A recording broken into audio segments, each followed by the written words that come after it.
Pulvérisé, les amis. Voilà, pulvérisé, c'est le titre de ce débrief. L'AS Saint-Etienne a été pulvérisé au stade Vélodrome, 5-1. Dans l'avant-match, j'avais dit que sur un malentendu, on pouvait peut-être, mais qu'il fallait vraiment un gros malentendu. Il n'y a pas eu de malentendu. L'Olympique de Marseille s'est imposé au stade Vélodrome avec une facilité qui me rappelle la facilité avec laquelle l'OM était venu s'imposer à Saint-Etienne, à la fois en championnat 2-0 puis en Coupe de France 4-0. Donc sur le fond, rien n'a changé, mais en même temps, comme on a les mêmes joueurs, il n'y a pas vraiment de surprise. Il faut dire que c'est une grosse équipe de Marseille. Enfin, je l'ai dit dans l'avant-match, Marseille c'est vraiment un gros calibre du championnat. En plus, ils se sont beaucoup renforcés au mercato d'hiver. Donc il n'y avait aucun espoir, mais on a été vraiment complètement pulvérisé dans tous les départements du jeu, dans tous les registres du jeu, dans tous les compartiments du jeu. Je vais essayer de parler français, c'est plutôt les compartiments, c'est pas les départements. Je suis tellement énervé en fait, tellement déçu fataliste en fait, je m'attendais, mais je suis énervé en réalité. On a été pulvérisé de partout en termes de statistiques. La possession de balle a été marseillaise, mais alors haut la main, puisque quand je regarde les stats globales, on est à 70% pour Marseille, le nombre d'occasions, 28 tirs contre 7 pour Saint-Etienne, 14 tirs cadrés contre 2 pour Saint-Etienne, voilà, des corners, alors on n'en parle même pas, 14 pour Marseille, 3 pour nous. On a été dominé de partout, et Marseille en plus, ce qui est cruel, c'est que Marseille n'a même pas forcé, c'est-à-dire qu'ils ont joué en marchant en réalité, et on a senti une équipe de Saint-Etienne qui, je ne vais pas dire baisser la tête, mais bon, voilà, il y a tellement d'écart entre les deux équipes que en fait on fait pas du tout le même championnat, ça c'est pas une surprise, mais c'est une humiliation de plus en fait. Après le 4-1 à Lille, maintenant le 5-1, alors on a marqué un but, on a tapé la transversale, Petro qui a tapé, j'aurais été content qu'il marque, on était mené 4-0 à ce moment-là je crois, il y a Stassin qui a marqué un but, son 4e but de la saison, ou 4e ou 5e but de la saison, sur un bon centre de Cardona, voilà, on s'est créé une ou deux situations dangereuses, mais pour le reste, on a pris un penalty comme d'habitude, ça, on respecte les traditions, on peut dire ça au moins, Saint-Etienne respecte les traditions, c'est un penalty par match. Ça, de ce point de vue-là, on a une forme de régularité. En termes de régularité aussi, je voudrais souligner la nullité de l'équipe en matière de coups de pied arrêtés. Alors là, c'est formidable. À un moment donné, on avait un coup franc qui est pas extraordinairement bien placé, mais enfin, si tu le tires, tu mets le ballon dans la surface de réparation. Bon, voilà, tu vois ce qui se passe. Non, mais c'est Zurico, il a tiré directement en 6 mètres. Directement derrière. Nul sur corner, nul. Les 3 corners qu'on a eu, rien s'est passé. Enfin, on est d'une nullité sur coup de pied arrêté. C'est pas nouveau, mais ça se confirme match après match. Donc voilà, un penalty concédé. Bon, Marseille qui s'est amusé. Je vais donner le nom des buteurs. Je vais pas reprendre tous les buts dans le détail parce que franchement, c'est tellement pénible que j'ai pas trop envie. C'est Gouiri qui a ouvert le score à la 27e minute. Alors, on a tenu. C'était peut-être d'ailleurs ça qui était étrange, c'est qu'on a tenu jusqu'à la mi-temps sur 1-0. Donc ça nous laissait penser que peut-être, quand t'es mené 15-0, qu'il n'y a pas eu le break, tu dis peut-être qu'on peut égaliser. Il y a un but qui a été refusé à Marseille. D'ailleurs, c'est Balerdi qui avait ouvert le score sur un corner de la tête, mais le but a été refusé après l'assistance vidéo sur une obstruction sur l'Arseneur. Honnêtement, c'est plutôt un fait de jeu en notre faveur là, parce que c'était pas flagrant. Bon, ok, il le gêne un peu. Allez, ok. Bon, là pour le coup, on a eu de la chance. D'habitude, on dit toujours tous les faits de jeu sont contre nous. Là, l'assistance vidéo nous a quand même filé un petit coup de main parce que c'était pas flagrant. Mais finalement, ça a fait reculer les chances puisque quelques minutes plus tard, Gouiri a ouvert le score. Et puis en deuxième mi-temps, dès le début, on prend un penalty, une main de Nadé. Moi, je pense qu'elle est décollée. Bon, il y a des Stéphanois qui disent il n'y avait pas penalty. Honnêtement, je pense qu'il y a penalty. Il y a 1000 fois penalty. Je pense que le ballon il touche le bras en même temps que la poitrine, et dire ça a touché la poitrine et ça envoie le ballon sur les bras, non, il avait le bras décollé, ça touche, penalty, Greenwood qui marque le penalty, l'Arseneur est pris à contre-pied. Après on a Murillo qui a triplé la mise, Gouiri qui a mis un lob parfait, donc le doublé de Gouiri, et Rabiot qui vient conclure tout ça. On aurait pu en prendre un ou deux ou trois de plus d'ailleurs. 5-1 finalement ça limite à peu près la casse si je puis dire, mais c'est une humiliation de plus, voilà. Et donc il n'y a pas de miracle en réalité, voilà, on enchaîne les matchs, on enchaîne les défaites. On est à 50 buts encaissés depuis le début du championnat, 50 buts en 22 matchs. C'est juste extraordinaire, au sens incroyable du terme. C'est une folie, c'est une dinguerie, c'est incroyable. Mais la défense est tellement faible, très faible en fait, qu'il n'y a pas de surprise. Voilà, dans le jeu, on a été dominé dans tous les compartiments du jeu, on n'arrivait pas à sortir ballon, on n'arrivait pas, et Marseille a joué quasiment en marchant en fait. Donc c'est fou en réalité, et moi ça me met en colère parce que tout ça on le savait avant le mercato d'hiver. Je reviens dessus, pardon, mais c'est comme ça, c'est un truc de dingue. Moi je me souviens, juste avant qu'il soit limogé, au micro de, je sais plus, peut-être DAZN ou je sais plus quoi, il avait dit, alors le mercato d'hiver vous attendez, il avait dit j'espère que j'attends que le Père Noël soit généreux, soit très généreux, parce qu'il savait très bien que son équipe était nulle et qu'il avait besoin de renforts. Bon, résultat des courses, il a été viré dans la foulée. Orneland arrive et on ne fait pas de mercato d'hiver. Il est même pas rentré Bernauer sur le terrain. Il était sur la touche. On a recruté un mec qui est même pas sur le terrain. Cardona, il a pas démarré le match. Il a été 3 fois meilleur que Boakier, Cardona, je trouve. En tout cas, il a beaucoup plus de potentiel. Donc en fait, on fait pas de mercato d'hiver. Donc résultat des courses, tu fais pas de mercato d'hiver alors que ton équipe est nulle. Bah tu continues à t'enfoncer.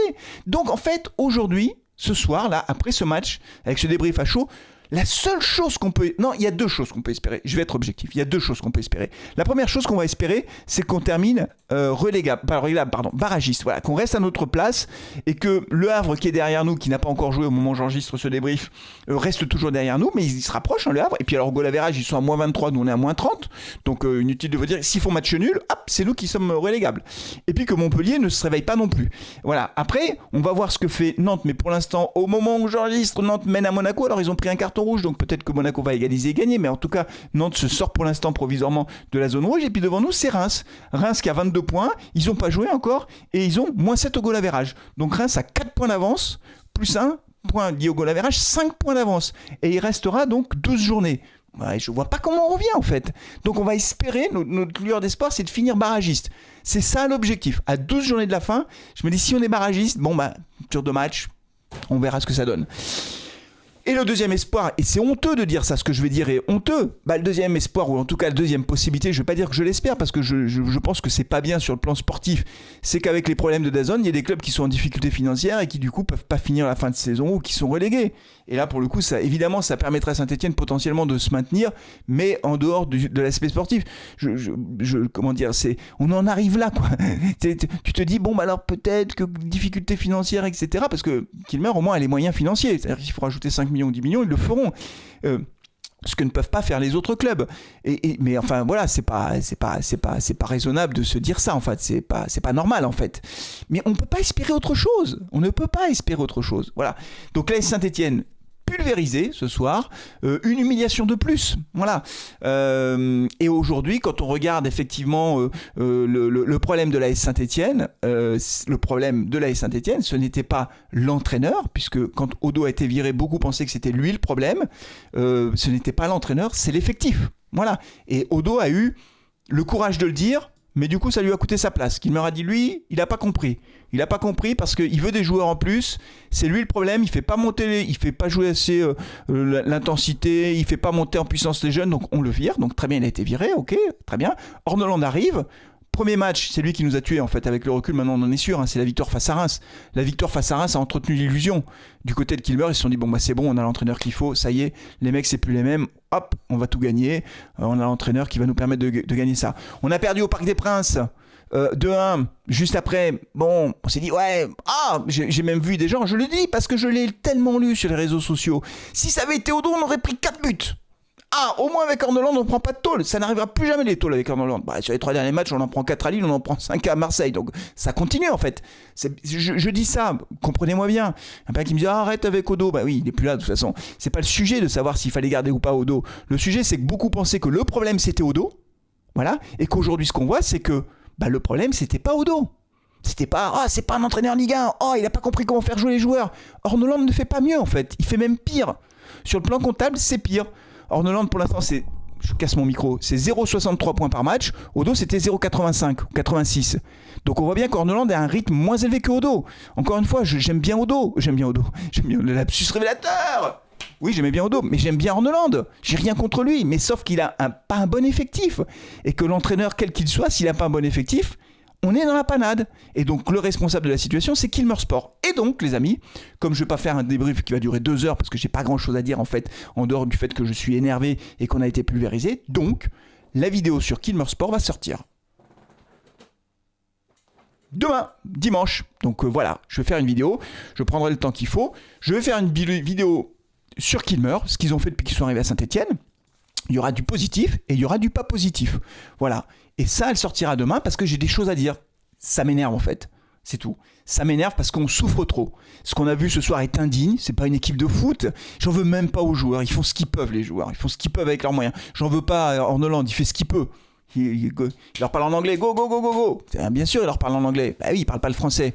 Ah, il va apprendre, hein, ça prend un peu de temps. Le français, c'est compliqué comme langue. Hein. Je te garantis que pour apprendre le français, quand tu n'as jamais parlé français de ta vie, ça prend du temps. Et il n'y est pour rien, Orneland, il fait ce qu'il peut. Il fait ce qu'il peut. Alors lui, il est plutôt bon élève parce qu'il a été politiquement correct avec Kilmer. Il a dit oui, non, avec l'effectif qu'on a, on peut se maintenir, etc. Bon, là, je crois qu'il a compris ce soir que son effectif n'a pas le niveau. Dernier point quand même, parce que je l'avais évoqué dans l'avant-match, j'avais évoqué le fait que les joueurs physiquement n'avait pas la capacité à tenir 90 minutes avec le dispositif d'Orneland. On a tenu les 45 premières minutes où on prend qu'un but, mais après on a vu que l'équipe s'est étiolée en fait. Je pense que physiquement en fait on est cuit aussi. Hein. C'est triste à dire, hein, mais c'est des joueurs professionnels, mais ou alors ils ont levé le pied complètement, ils ont baissé la tête, mais à un moment donné c'était en deuxième mi-temps, les vagues marseillaises arrivaient, tu te disais mais en fait on va prendre un but à chaque occasion quoi. Ça m'a rappelé le match face à Nice d'ailleurs. Et là c'était Odo l'entraîneur, hein. Donc il y a pas de problème, hein. Il a pris des wagons hein, Odo aussi, hein. Mais tout le monde en prend des wagons avec cette équipe. C'est ça la leçon de l'histoire, c'est que avec cette équipe, n'importe quel entraîneur, il en prend des wagons au début. C'est à un moment donné, il y avait les joueurs marseillais, ils faisaient des calages à droite, à gauche, ils cassaient les lignes et tout, c'était incroyable. Il y avait personne sur le terrain. Pulvérisé, voilà. Donc on va jouer la 18e place, la 16e place, pardon, la place de barragiste. On va voir ce que ça donne. Et je regarde juste avant de conclure. Pour l'instant, 34e minute de jeu, Nantes mène toujours à Monaco. On attend avec impatience la fin du match en espérant que Monaco renverse la situation, sachant qu'on regardera évidemment tous les autres matchs. On regardera demain ce que font les autres équipes, à savoir Montpellier bien sûr, et puis le Havre qui reçoit Nice et Montpellier qui reçoit Lyon. Voilà ce qui se passe demain. Puis il y aura aussi Reims-Angers qu'il faudra regarder d'un coin de l'œil, les amis. C'est tout pour ce débrief. Merci de l'avoir suivi. Je vous dis à demain pour la vidéo Kilmer. Bonne soirée et allez les Verts. Ciao.